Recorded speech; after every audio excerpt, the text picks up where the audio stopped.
And you may be very surprised to find that there's thousands of people that are involved in the commercial process.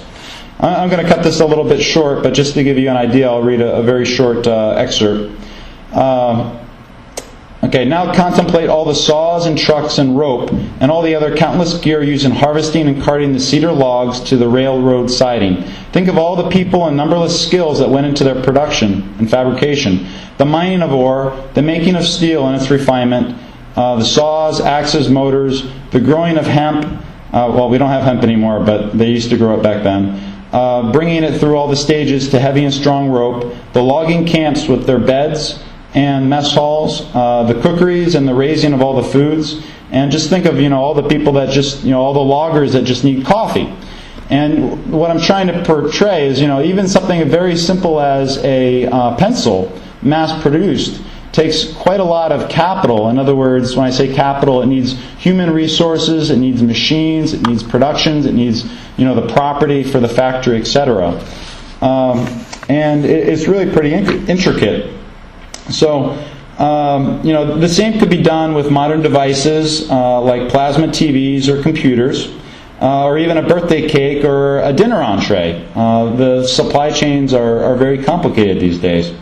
But the main point of iPencil is that yes, planning must be done, but economic planning is best done in the millions of individual free transactions done for the mutual benefit of both parties. Not by central planners like Paulson, Summers, Geithner, Robert Rubin, Romers, Bernstein, Sheila Bair of the FDIC, and Ben Bernanke of the Federal Reserve. They really have no idea how to make a pencil or anything else for that matter. Next, I want to move on to spending. So, what if one studies how if one studies how we arrive at our current situation? The answer is really tied to massive government spending over the Bush years, but even really as far back as after the post-World War II years, which resulted in a massive, almost $12 trillion national debt. We have really been engaged in a game of, there's a video here, of Spenda, where this comedian took something and basically turned it into like a towering game of Jenga and kept stacking it up. So tomorrow, if you want to check it out, it's like a 1-minute comedy video. But why all this spending? Why? It is because our government, central bankers, and almost all modern-day economists still subscribe to the benefits of government spending to ease downturns, which follow the teachings of John Maynard Keynes. However, this strategy is unsustainable and is only a stalling tactic for governments to employ. It falls apart when the currency implodes. When the dollar dies, so does the entire economy. My message is that playing a game of Spenda, this time it will likely not work. In fact, even if it does, this only means that the next downturn will be downright disastrous. It would be a good subject for another talk, but those who have studied the Austrian theory of the trade cycle on boom-bust cycles are already aware that the depressions and recessions in America in the last 100 years were all brought on by inflationary, usually war, spending, then resolved by government spending, and each aftermath has pushed the dollar closer and closer to its demise. Of course, the lovely truth about the boom-bust cycles is that they simply would not exist with a system of sound money and the free market. So in summary, economic central planning will not work, as the focus is on job creation, not maximizing economic output. Furthermore, the plan will not work since the chosen, unelected central planners cannot possibly imitate the billions and billions of mutually beneficial trades that occur naturally in a vibrant free market economy. This was the great lesson learned from the monumental failure of communist Russia. Lastly, Keynesian deficit and stimulus spending only postpones the inevitable crack-up boom to the currency. Now for the tougher part of the talk. It's all fine and dandy to point out the holes in things, but what will work? And what could we do differently? And the first thing I have is actually to eliminate the federal income tax. And I want to explain this. Okay, I actually don't have the slide. I'll go into some detail, but you can actually check the income tax plank on my website for a little bit more details on the math.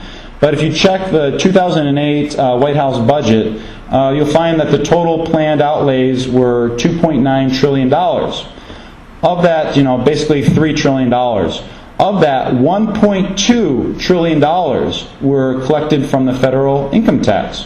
So, if we just do a little bit of math here, the stimulus plan, like I said, was about $1.1 trillion. It's pretty much about the same. If you take like the TARP bailout or the banker bailout from last year, that's also $800 billion plus with the national debt on top of it. It's also actually about $1 trillion. So, you could easily just kind of get away with substituting in these. You could easily get rid of the stimulus plan and instead just have a tax holiday, even if it was just for like a year or so. So, let's take a look real quick at these numbers that are up here.